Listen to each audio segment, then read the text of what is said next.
Hi guys, நீங்கள் 10th ITI diploma degree அப்படின்னு சொல்லிட்டு எதை படிச்சிருந்தாலும் அதுக்கேற்ற ஒரு சூப்பரான ஜாப் ஆப்பர்ச்சுனிட்டி, அதாவது இஸ்ரோவில் வந்து விண்வெளி ஆராய்ச்சி மையத்தில் இந்த வேலைவாய்ப்பு கிடைக்கிது அப்படின்னா உண்மையிலேயே வந்து பார்த்திங்கன்னா ஒரு வேல்யூபிளான ஒரு ஜாப்பு. இது யாரும் மிஸ் பண்ணிடாதீங்க. ஏன்னா சயின்டிஸ்ட்டு, டெக்னிக்கல் அசிஸ்டண்ட்டு, குக்கு, டிரைவர், ஃபயர்மேன் அப்படின்னு சொல்லிட்டு நிறைய போஸ்டிங்கில் வந்து பார்த்திங்க அப்படின்னா அது வேக்கன்சி இருக்குது. 1 lakhs வரைக்கும் வந்து பார்த்தீங்கன்னா சம்பளமே இருக்குங்க. சரி, ஒரு 1,77,000 வரைக்கும் சம்பளமும், மினிமம் வந்து பார்த்திங்க அப்படின்னா 20,000, 30,000, 50,000, 40,000 சொல்லிட்டு நல்ல சேலரி வந்து கொடுத்துருக்காங்க. ஆன்லைனில் தாங்க அப்ளை பண்ணிக்க போகிறோம். இந்த ஜாப் வந்து மிஸ் பண்ணாதுங்க. உங்களுக்கு யூஸ் ஆகலை அப்படின்னாலும் உங்கள் ஒரு ஃப்ரெண்டுக்கோ இல்லை ஃபேஸ்புக்கில் ஷேர் பண்ணிங்கன்னா மற்றவங்களுக்கு வந்து ரொம்ப பயனுள்ளதாக இருக்கும். வாங்க இந்த ஜாப் பற்றி ஃபுல் டீட்டெயில்ஸ் வந்து பார்க்கலாம். இந்த ஜாப் நோட்டிஃபிகேஷனுக்கான பிடிஎஃப் வந்து டெலிகிராமில் கொடுத்துருக்கேன். நீங்கள் டெலிகிராமில் வந்து டவுன்லோட் பண்ணி டீட்டெயிலாக வந்து பார்த்துக்கலாம். நான் இதில் இருக்கக்கூடிய முக்கியமான விஷயங்களை உங்கள்கிட்ட ஷேர் பண்ணிக்க போகிறேன். இதில் பார்த்திங்க அப்படின்னா ஹிந்தி மற்றும் இங்கிலீஷ்னு சொல்லிட்டு 2 லாங்குவேஜில் இந்த பிடிஎஃப் வந்து இருக்குங்க.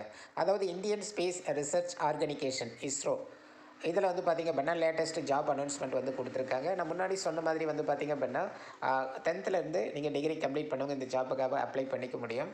என்னென்ன ஜாப், என்ன குவாலிஃபிகேஷன், என்னென்ன ஜாப் டைப்பு, என்ன போஸ்டிங் அப்படின்றத கிளியராக உங்களுக்கு சொல்ல போகிறேன். ஃபஸ்ட்டு வந்து பார்த்திங்க அப்படின்னா அதாவது நம்பர் ஆஃப் போஸ்ட், அதாவது நேம் ஆஃப் த போஸ்ட்டில் வந்து பார்த்திங்கன்னா சயின்டிஸ்ட் அண்ட் இன்ஜினியரிங், அதாவது எஸ்சின்னு சொல்லிட்டு ஷார்ட்டாக சொல்கிறாங்க. இந்த ஜாபுக்காக வந்து பார்த்திங்க அப்படின்னா ஃபஸ்ட்டு சரி, நான் எல்லாமே சொல்கிறேன். 10th குவாலிஃபிகேஷன் ஜாப்லாம் இருக்குது, அதே நான் சொல்கிறேன். நீங்கள் வீடியோ ஃபுல்லாக பார்த்தாவே தெரியும். இப்போ இந்த ஜாப்புக்கு நீங்கள் அப்ளை பண்ணணும் அப்படின்னா என்னென்னா மெக்கானிக் டிசைனு ஒரு போஸ்டிங் தான். பட் ஜாப் லொக்கேஷன் வந்து ஸ்ரீஹரிகோட்டா, ஆந்திர பிரதேஷ். சரி, சேலரி பாருங்கள். மினிமம் வந்து பார்த்திங்க அப்படின்னா 56,000 ரூபாய், 1,77,500 ரூபாய் வரைக்கும் சேலரி வந்து சொல்லியிருக்காங்க. மேலே ஹிந்தியில் இருக்கும். இதை விட்டுட்டு அப்படியே ஸ்க்ரோல் பண்ணிங்க அப்படின்னா கீழே இங்கிலீஷில் இருக்கும். இங்கிலீஷில் நம்ம ஈஸியாக புரிஞ்சுக்கலாம். இதுக்காக நீங்கள் என்ன படிச்சிருக்கணுன்றதை சொல்லிடுறாங்க. மாஸ்டர் டிகிரி, அதாவது பாருங்கள் எம்இ, எம்டெக்கு, எம்எஸ்சி இன்ஜினியரிங் இது போல் படித்தவங்க இந்த ஜாபுக்கு அப்ளை பண்ணிக்கலாம். மினிமம் நீங்கள் 60% வந்து மார்க் எடுத்து பாஸ் பண்ணியிருக்கணும். ஒரு வேளை நீங்கள் வந்து பார்த்திங்க அப்படின்னா டிகிரி, மாஸ்டர் டிகிரி இல்லாமல் நீங்கள் டிகிரி, அதாவது பிஇ, பிடெக்கு, பிஎஸ்சி படிச்சிருந்தீங்கன்னா அதில் 65% மார்க் எடுத்துருக்கணும். இவங்க வந்து இந்த ஜாபுக்காக நீங்கள் அப்ளை பண்ணிக்க முடியும். நான் அப்படியே ஸ்க்ரோல் பண்ணுறேன். நெக்ஸ்ட் போட்டிங்க பார்த்தீங்கன்னா இண்டஸ்ட்ரியல் இன்ஜினியரிங் 3 போஸ்டிங் எடுக்கிறாங்க. எங்கெங்கே எடுக்கிறாங்க டீட்டெயில்ஸ் சொல்லியிருக்காங்க. அதே போல் ஸ்ரீஹரிகோட்டா, ஆந்திர பிரதேசில் 2 போஸ்டிங்கும், அப்புறம் வந்து டேராடூன், உத்தரகாண்டில் வந்து ஒரு போஸ்டிங் வந்து எடுக்கிறாங்க. இது வந்து பார்த்திங்கன்னா அதே மாதிரி தாங்க. இது வந்து பார்த்திங்கன்னா எம்இ, எம்டெக்கு இது போல் எம்எஸ்சி படித்தவங்க 60%, அதாவது பார்த்தீங்கன்னா டிகிரி, பிஎஸ்சி இது போல் படித்தவங்க 65% வந்து பார்த்திங்க அப்படின்னா மார்க் இருக்கணும் அப்படின்ற டீட்டெயில்ஸ் வந்து கொடுத்துருக்காங்க. இதுவும் சேம் குவாலிஃபிகேஷன் தான். அடுத்து வந்து பார்த்திங்க அப்படின்னா electrical and electronic engineering posting வந்து 2 போஸ்டிங் கொடுத்துருக்காங்க. One of the posting and வந்து ஸ்ரீஹரிகோட்டா, ஆந்திர பிரதேஷில் இருக்கக்கூடிய இஸ்ரோ விண்வெளி மையத்தில் வேலைங்க. நீங்கள் வந்து ஜாப் லொக்கேஷன் பற்றியெல்லாம் கவலைப்படாதீங்க. ஓவரால் இந்தியா எங்கே இருக்கிற எல்லாருமே இந்த ஜாப்புக்காக நீங்கள் அப்ளை பண்ணிக்க முடியும். இந்த ஜாப் கிடைச்சா எந்த அளவுக்கு வந்து உங்களுக்கு ஒரு பெருமையாக இருக்கும் அப்படின்றத நல்லா ஞாபகம் வச்சுக்கோங்க. சரியா? ஓகே, இதுக்கு வந்து பார்த்திங்கன்னா ஜஸ்ட் வந்து பிஇ, பிடெக், பிஎஸ்சி இது போல் கம்ப்ளீட் பண்ணவங்க இந்த ஜாப்புக்காக அப்ளை பண்ணிக்கலாம். அதாவது எலக்ட்ரிக்கல் அண்ட் எலக்ட்ரானிக் இன்ஜினியரிங்ஸ் இதுக்கு வந்து ஜாப்புக்கு 65% வந்து நீங்கள் மார்க் எடுத்து பாஸ் பண்ணியிருக்கணுன்றதை சொல்லியிருக்காங்க. ஓகே, அடுத்து இந்த ஜாப்புக்கு வந்து பார்த்தீங்கன்னா எம்எஸ்சி கம்ப்ளீட் பண்ணுவாங்க. சரியா? அதை வந்து ஜாப்புக்காக அப்ளை பண்ணிக்க முடியும். அப்படியே நீங்கள் டீட்டெயிலாக படிச்சுக்கலாம். அடுத்து வந்து பார்த்திங்கன்னா கெமிஸ்ட்ரி படித்தவங்க. சரியா? கெமிஸ்ட்ரி கம்ப்ளீட் பண்ணவங்க, எம்எஸ்சி கம்ப்ளீட் பண்ணவங்க 60% மார்க்கு. ஸ்ரீஹரிகோட்டாவில் ஒரு போஸ்டிங் இருக்குது. அடுத்து பாருங்கள் கெமிக்கல் இன்ஜினியரிங், இதில் நிறைய போஸ்டிங் கொடுத்துருக்காங்க. இது வந்து பார்த்தீங்கன்னா 10 போஸ்டிங் வந்து ஸ்ரீஹரிகோட்டாவிலே இருக்குது, ஆந்திர பிரதேசத்தில். அடுத்து திருவனந்தபுரம், கேரளாவில் வந்து பார்த்தீங்கன்னா ஒரு 3 போஸ்டிங்கு. மலைமேலால் வந்து பார்த்தீங்கன்னா ஒரு போஸ்டிங் வந்து கொடுத்துருக்காங்க. இதுக்கு வந்து பார்த்தீங்கன்னா அதே சேம் தாங்க. அதாவது பார்த்தீங்கன்னா பிஇ, பிடெக்கில் 65% வந்து மார்க் எடுத்துக்கணும் அப்படின்ற டீட்டெயில்ஸ் வந்து கொடுத்துருக்காங்க. கேரளாவில் ஒரு போஸ்டிங் சொல்லிட்டு, மகாராஷ்டிராவில் ஒரு போஸ்டிங். சரி, இது வந்து நிறைய போஸ்டிங் இருக்குது. அதாவது கெமிக்கல் இன்ஜினியரிங் படித்தவங்களுக்கு பெனிஃபிட்டாக இருக்கும். ஓகேவா? நெக்ஸ்ட் ஜாப் வெயிட் பண்ணுங்கள். நீங்கள் இந்த பிடிஎஃப்ல ஸ்க்ரோல் பண்ணி அடுத்து பாருங்கள் டெக்னிக்கல் அசிஸ்டண்ட்டு லெவல் 7 அப்படின்னு சொல்லிட்டு கொடுத்துருக்காங்க. இந்த டெக்னிக்கல் அசிஸ்டன்ட் ஜாபுக்கு வந்து மினிமம் 44,900 ரூபாய் வந்து மினிமம் சேலரி. அதிகப்படியாக 1,42,000 வரைக்கும் உங்களுக்கு சேலரி வந்து கொடுக்குறாங்க. இந்த டெக்னிக்கல் அசிஸ்டண்ட்டுக்கு வந்து என்ன படிச்சிருக்கு அப்படின்னா, நம்ம முன்னாடி பார்த்தது டிகிரி லெவலில் படித்தவங்களுக்கு ஜாப்பு. இது டிப்ளமா லெவல் பேஸ் பண்ணி job. Chemical engineering diploma first class pass பண்ணியிருக்கணும், வேறு ஒன்றும் கிடையாது. First class diploma chemical engineering recognise யூனிவர்சிட்டியில் வந்து நீங்கள் பாஸ் ஃபஸ்ட் கிளாஸ் அப்படின்னா 60% மேலே இருந்தால் ஃபஸ்ட் கிளாஸ் தான். 3 போஸ்டிங்கு, அதில் எஸ்சிக்கு ஒரு போஸ்டிங், எஸ்டிக்கு ஒரு போஸ்டிங், யூஆருக்கு ஒரு போஸ்டிங் அப்படின்னு சொல்லிட்டு கொடுத்துருக்காங்க. அடுத்து பார்த்தீங்கன்னா கெமிக்கல் இன்ஜினியரிங் ஒரு போஸ்ட்டில் வந்து பார்த்திங்க அப்படின்னா அதே மாதிரி டிப்ளமோ கம்ப்ளீட் பண்ணுவாங்க. அடுத்து மெக்கானிக்கல் இன்ஜினியரிங்கில் மெக்கானிக் டிப்ளமோ கம்ப்ளீட் பண்ணுவாங்க. சரி, இது போல் வந்து பார்த்திங்க அப்படின்னா டிப்ளமோவில் அவங்க என்ன போஸ்டிங், அதாவது மெக்கானிக் இன்ஜினியரிங், ஆட்டோமொபைல் இன்ஜினியரிங், இதுக்கு வந்து பார்த்தீங்கன்னா ஃபஸ்ட் கிளாஸில் டிப்ளமோ ஆட்டோமொபைல் இன்ஜினியரிங் படிச்சிருக்கணும். அதுக்கு போஸ்டிங் வந்து 5 போஸ்டிங், ஒரு போஸ்டிங் எல்லா டீட்டெயிலும் கொடுத்துருக்காங்க. இதை நீங்கள் டீட்டெயிலாக பார்த்துக்கலாம். நிறைய எடுத்திருக்காங்க. எலக்ட்ரானிக்கு, சிவிலு அண்ட் வந்து பார்த்திங்கன்னா கம்ப்யூட்டர் சயின்ஸ் அண்ட் இன்ஜினியரிங், இது எல்லாருமே டிப்ளமோ படித்தவங்க. Electronic and communication engineering diploma படித்தவங்க அப்ளை பண்ணலாம். இது போல் வந்து ஒரு போஸ்டிங் கொடுத்துருக்காங்க, அது பார்த்துக்கோங்க. நெக்ஸ்ட் பாருங்கள், சயின்டிஸ்ட் போஸ்டிங்கில் கெமிஸ்ட்ரி, அதாவது இதை கம்ப்ளீட் பண்ணுவாங்க. ஃபஸ்ட் கிளாஸில் பிஎஸ்சி, அதாவது டிகிரி மட்டும் கம்ப்ளீட் பண்ணுவாங்க. BSc with chemistry main subject for the recognise. சரி, இது போல் பிஎஸ்சி கெமிஸ்ட்ரி படித்தவங்க ஒரு போஸ்டிங் வந்து இருக்குது. இதுக்கு வந்து சேலரி 44,900 ரூபாய் வரைக்கும் கொடுக்குறாங்க. அது வந்து பார்த்துக்கோங்க. கம்ப்யூட்டர் சயின்ஸ் மட்டும் படித்தவங்க, நீங்கள் டிகிரி மட்டும் கம்ப்ளீட் பண்ணுவாங்க, அது அவங்களும் வந்து அப்ளை பண்ணிக்கலாம். வேக்கன்சி கொடுத்துருக்காங்க. அடுத்து வந்து ஆர்ட்ஸு, ஃபோட்டோகிராஃபி, விஷுவல் ஆர்ட்ஸ், சினிமோ. சரி, ஓகே, குட். இது கூட சூப்பர் ஜாப் தான். சரி, இதை கம்ப்ளீட் பண்ணுங்க. என்னென்னா first class bachelor of fine arts படிச்சிருப்பாங்க இல்லையா, visual arts, fine arts, photography, சரி, சினிமாமோட்டோகிராஃபி, இது போல் வந்து படித்தவங்க எல்லாமே வந்து பார்த்திங்க அப்படின்னா இந்த ஜாப்புக்காக நீங்கள் அப்ளை பண்ண முடியும். வேரியஸ் ஜாப், எல்லா படித்தவங்களுக்கும் ஜாப் இருக்கிற மாதிரி இருக்குது, பரவாயில்ல. லைப்ரரி அசிஸ்டண்ட் ஜாப், இந்த லைப்ரரி அசிஸ்டன்ட் ஜாப்புக்கு வந்து பார்த்திங்கன்னா அதே மாதிரி 44,900 ரூபாய் வரைக்கும் சேலரி இருக்குது. லைப்ரரி அசிஸ்டன்ட் தான் போஸ்டிங்கு. இந்த போஸ்டிங்காக வந்து பார்த்திங்கன்னா ஒன்று கொடுத்துருக்காங்க. Graduate in first class, any டிகிரியில் நீங்கள் ஃபஸ்ட் கிளாஸ் பாஸ் பண்ணியிருந்தாவே இதை அப்ளை பண்ணிக்கலாம். டிகிரி இந்த லைப்ரரி சயின்ஸ் வந்து படிச்சிருக்கணும் அப்படின்ட்டு குறிப்பிட்டு சொல்லியிருக்காங்க. சரியா, இதை படிச்சிருக்கிறவங்க அப்ளை பண்ணிக்கலாம். ஒரு போஸ்டிங், நல்ல சேலரிங்க. சரியா, ஓகே. அடுத்து வந்து பார்த்தீங்கன்னா ரேடியோகிராஃபர் போஸ்டிங்கு, இது மாதிரி நிறைய போஸ்டிங் கொடுத்துருக்காங்க. இந்த பிடிஎஃப் ஃபுல்லாக பார்த்து உங்கள் படிப்புக்கேற்ற ஒரு கண்டிப்பாக ஒரு ஜாப் வந்து கிடச்சிட்டோம். சரியா, ரேடியோகிராஃபர் வந்து பார்த்திங்க அப்படின்னா ஒரு போஸ்டிங்கு, ஃபஸ்ட் கிளாஸ் டிப்ளமா வந்து ரேடியோகிராஃபர் கோர்ஸில் வந்து நீங்கள் கம்ப்ளீட் பண்ணியிருக்கணும் அப்படின்னு சொல்லியிருக்காங்க. 2 இயர்ஸ் கோர்ஸ். நெக்ஸ்ட் வந்து பார்த்திங்க அப்படின்னா டெக்னீஷியன் பி லெவலில் வந்து பார்த்தீங்கன்னா 21,700 சம்பளம். சரி, கெமிக்கல் டெக்னீஷியன்ஸில் எஸ்எஸ்எல்சி ஜஸ்ட் பாஸ் வந்து பண்ணியிருந்தால் போதும் அப்படின்னு சொல்லியிருக்காங்க. எஸ்எஸ்எல்சி பாஸ் பண்ணியிருக்கணும் அப்படின்றது கொடுத்துருக்காங்க. இவங்க எல்லாமே இந்த எஸ்எஸ்எல்சி படித்தவங்க நீங்கள் அப்ளை பண்ணிக்க முடியும். அடுத்த போஸ்டிங் வந்து பார்த்திங்க அப்படின்னா இதுவும் எஸ்எஸ்எல்சி வந்து படித்தவங்க அப்ளை பண்ணிக்கலாம்.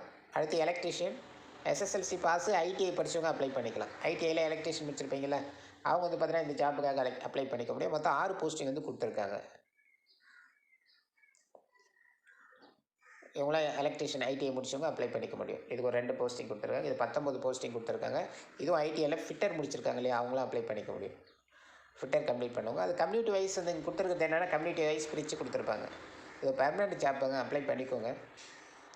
இதுவும் ஐடிஐயில் ஃபிட்டர் ட்ரேடு, இதுவும் ஐடிஐயில் சிவில் இன்ஜினியரிங், இதுவும் வந்து ஐடிஐயில் NIC registration, air conditioning trade, இது போல் 10வது முடிச்சுட்டு ஐடிஐ முடிச்சவங்க, 10வது பாஸ் வித் ஐடி. சரி, பம்ப் ஆப்ரேட்டரு, எல்லாருடைய படிப்புக்கு ஏற்ற மாதிரி இதில் ஜாப் கொடுத்துருப்பாங்க. ஃபோட்டோகிராஃபி, டிஜிட்டல் ஃபோட்டோகிராஃபி, இதை வந்து முடித்தவங்க, ஃபோட்டோகிராஃப் டிஜிட்டல் பற்றி படித்தவங்க, எஸ்எஸ்எல்சி முடிச்சுட்டு நீங்கள் ஐடிஐயில் நிறைய கோர்ஸ் கம்ப்ளீட் பண்ணியிருந்தீங்கன்னா ஜாப்பு. பாய்மேன் அசிஸ்டண்ட்டு, அடுத்து வந்து பார்த்தீங்கன்னா டீசல் மெக்கானிக்கு, இது போல் நிறைய ஜாப்க்கு வந்து இந்த எஸ்எஸ்எல்சி பேஸ் பண்ணி இருக்குதுங்க. அடுத்து வந்து பார்த்திங்கன்னா இந்த ஜாப்க்கு வந்து பார்த்திங்கன்னா 21,700 சம்பளம். ஐடிஐ என்டிசி, இது வந்து பார்த்திங்க அப்படின்னா ஐடிஐ பேஸ் பண்ணி படித்தவங்க. டெக்ஸ்ட்மேன், சரியா, சிவில். அடுத்து குக்குங்க, சரியா, cook level post. Cook level போஸ்ட்டில் வந்து பார்த்திங்க அப்படின்னா எஸ்எஸ்எல்சி, அதாவது 10வது நீங்கள் படிச்சிருந்தால் போதும்.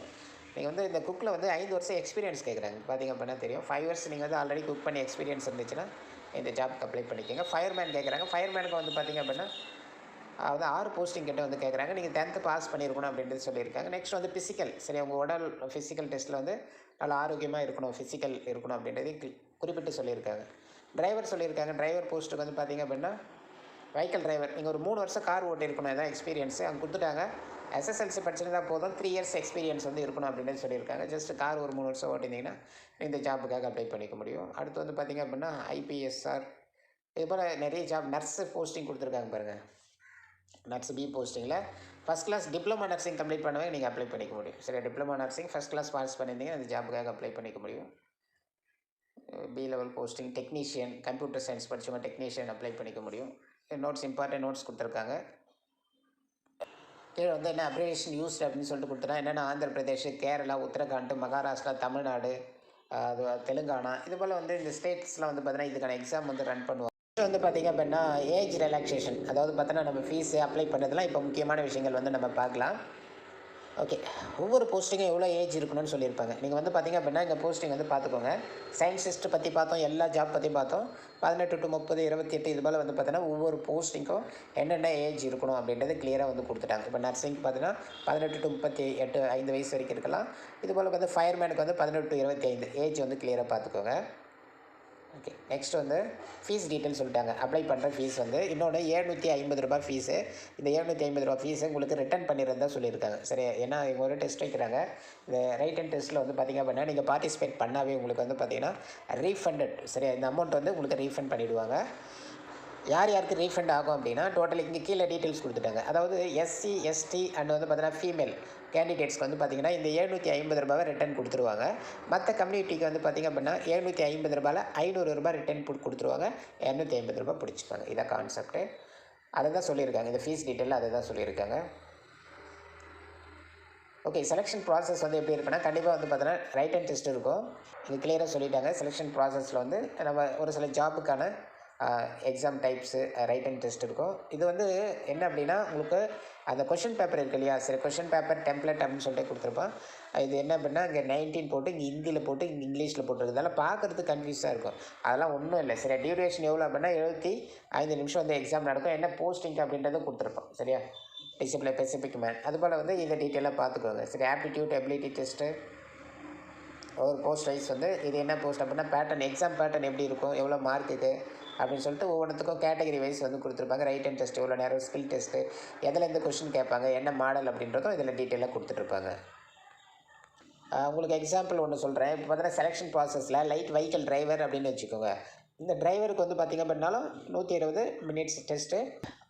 ஒரு 50 மார்க் வந்து பார்த்திங்க அப்படின்னா 1988 மோட்டார் வெஹிக்கிள் சட்டம் இருக்கு இல்லையா, சரி, அது இஷ்யூடாக ஒரு 50 mark questions. Elementary English 8th standard லெவலில் நீங்கள் வந்து பேசிக்காக இங்கிலீஷ் தெரிஞ்சால் ஒரு 15 மார்க்கு. அடுத்து ஒரு 10th ஸ்டாண்டர்ட் லெவலில் அர்த்திமெட்ரிக் அது இது ஒரு 15 மார்க்குன்னு சொல்லிட்டு ஒரு 100 மார்க்ஸ் கிட்ட வந்து பார்த்திங்க அப்படின்னா 80 மார்க் கிட்ட இது போல் பேஸ் பண்ணி டெஸ்ட்டு. இது ஒரு 20 மார்க், மொத்தம் 100 மார்க். ஜென்ரல் நாலேஜுக்கு ஒரு 20. இது போல் வந்து ஒரு ப்ராசஸ் வச்சு ஒரு ரைட் அண்ட் டெஸ்ட்டு வைப்பாங்க. இது வந்து நீங்கள் அப்படியே வந்து ஆன்சர் பண்ணுற மாதிரி இருக்கும். நீங்கள் தப்பாக ஆன்சர் பண்ணால் 0.25 மார்க்கை ரிடியூஸ் பண்ணுறதா டிடெக்டட் பண்ணுறதாகவும் அவங்க சொல்லியிருக்காங்க. சரியா, இது போல் ஒரு போஸ்டிங்க்கு எந்தெந்த போஸ்டிங் வந்து ஸ்கில் டெஸ்ட் எல்லாம் கொடுத்துருக்காங்க. எக்ஸாமினேஷன் சென்டர் சென்னையில் இருக்குதுங்க. சரியா, நீங்கள் சென்னையில் இருக்குது, திருவனந்தபுரம், பெங்களூரு, குண்டத்தூர், டேராடூன், சரி, இது போல் இடத்துல வந்து நல்லா கொடுத்துருக்காங்க. எக்ஸாமினேஷன் சென்டர் யூஸ் பண்ணிக்கோங்க. ஜாப் லொக்கேஷன் வந்து அதர் ஸ்டேட் இருந்தாலும் மற்ற இடத்துல இருந்தாலும் இந்த ஜாப் கிடைக்கிறது அப்படிங்கிறது ரொம்ப கஷ்டமான ஒரு விஷயம். கிடைச்சா வந்து என்ன சொல்கிறது, ஒரு வேல்யூபிளான ஒரு ஜாபாக வந்து இருக்கும். மும்பை, ஆந்திர பிரதேஷ், அஸ்ஸாம், சென்னை இதோட பார்த்திங்க அப்படின்னா எக்ஸாமினேஷன் சிட்டி எங்கெங்கே அப்படின்னு சொல்லிட்டு கிளியராக டீட்டெயிலாக வந்து கொடுத்துட்டாங்க. இதெல்லாம் நீங்கள் படித்து பார்த்தாவே தெரிஞ்சுக்க முடியும். நெக்ஸ்ட் வந்து ஜென்ரல் கண்டிஷன்ஸ் வெயிட். ஓகே, இதுதான் வந்து எண்டு. என்ன அப்படின்னா திஸ் ஆன்லைனில் தான் நம்ம அப்ளை பண்ணிக்க போகிறோம். லாஸ்ட் டேட் என்ன அப்படின்றத கொடுத்துட்டாங்க. 14/11/2025 இந்த தேதிக்குள்ளே நீங்கள் பார்த்தீங்கன்னா ஆன்லைனில் தான் வந்து ரிஜிஸ்டர் பண்ணணும். இதுதான் க்ளோசிங் டேட்டு. எங்கே அப்ளை பண்ணணும் அப்படின்னா கீழே வந்து வெப்சைட் கொடுத்துட்டாங்க. இந்த வெப்சைட்குள்ளே போய்ட்டு தான் நீங்கள் அப்ளை பண்ணிக்க முடியுன்றதை கொடுத்துருக்காங்க. நான் உங்களுக்கு இந்த வெப்சைட்னுடைய லிங்க் வீடியோக்குள்ள டிஸ்கிரிப்ஷனில் கொடுக்குறேன், டெலிகிராம் லிங்க் கொடுக்குறேன். நீங்கள் வந்து வெப்சைட்டுக்குள்ளே போய்ட்டு நீங்கள் என்ன பண்ணணும் அப்படின்னா இந்த ஜாப்புக்காக நீங்கள் அப்ளிகேஷன் வந்து சப்மிட் பண்ணணும். மொத்தம் வந்து ஆன்லைனில் சப்மிட் பண்ணுற மாதிரி தான் இருக்குது. அதுக்கு பிறகு உங்களுக்கு வந்து நோட்டிஃபிகேஷன் வந்து மெயிலில் சென்ட் பண்ணுவாங்க. அண்ட் வெப்சைட்லேயே நீங்கள் வந்து ஃபாலோ பண்ணிக்கிறது நல்லது. சரியா, ஓகே. இந்த டேட்டுக்குள்ளே வந்து பார்த்திங்க அப்படின்னா இந்த ஜாபுக்காக நீங்கள் அப்ளை பண்ணிவிடுங்க. இது வந்து பார்த்தீங்கன்னா ஒரு ஆப்பர்ச்சுனிட்டி தாங்க. சரியா, ஏன்னா வச்சு இஸ்ரோ அப்படிங்கிறது போல் ஒரு டிபார்ட்மெண்ட்லேருந்து ஒரு இதில் ஜாப் வருது அப்படின்னா ரொம்ப வந்து பார்த்தீங்கன்னா ரேர் தான். சரி, நல்ல சேலரி வந்து கொடுத்துருக்காங்க. எல்லா கேட்டகரிக்கும் ஒரு 10வது படித்ததுலேருந்து அதிகப்படியாக படித்தவங்களுக்கு வரைக்கும் இந்த ஜாப் ஆப்பர்ச்சுனிட்டி வேகன்சி வந்து கொடுத்துருப்பாங்க. நீங்கள் வந்து இதை யூஸ் பண்ணிக்கோங்க. இந்த ரைட் அண்ட் டெஸ்ட் பற்றிலாம் ஒன்றும் கிடையாது. அட்டன் பண்ணுங்கள், மிஸ் பண்ணாதீங்க. அதர் ஸ்டேட்டில் இருக்குன்றதுக்கு ஃபீல் பண்ண வேண்டாம். சரியா, ஓகே. நல்ல ஒரு ஜாப் எக்ஸ்பீரியன்ஸ் கிடைக்கும். நீங்கள் ட்ரை பண்ணுங்கள். அப்ளை பண்ணுற வெப்சைட்டும் லாஸ்ட் டேட்டு தெரிஞ்சுக்கோங்க. மற்ற டீட்டெயில்ஸ் எல்லாமே வந்து பார்க்கலாம். டெலிகிராமில் ஜாயின் பண்ணிக்கோங்க, ரொம்ப யூஸ்ஃபுல்லாக இருக்கும். டெலிகிராம் லிங்க் வீடியோக்குள்ள டிஸ்கிரிப்ஷனில் கொடுத்துருக்கேன். இந்த வீடியோக்கு ஒரு லைக் பண்ணி சப்போர்ட் பண்ணிக்கோங்க. Thank you so much. ஓகே, பாய்.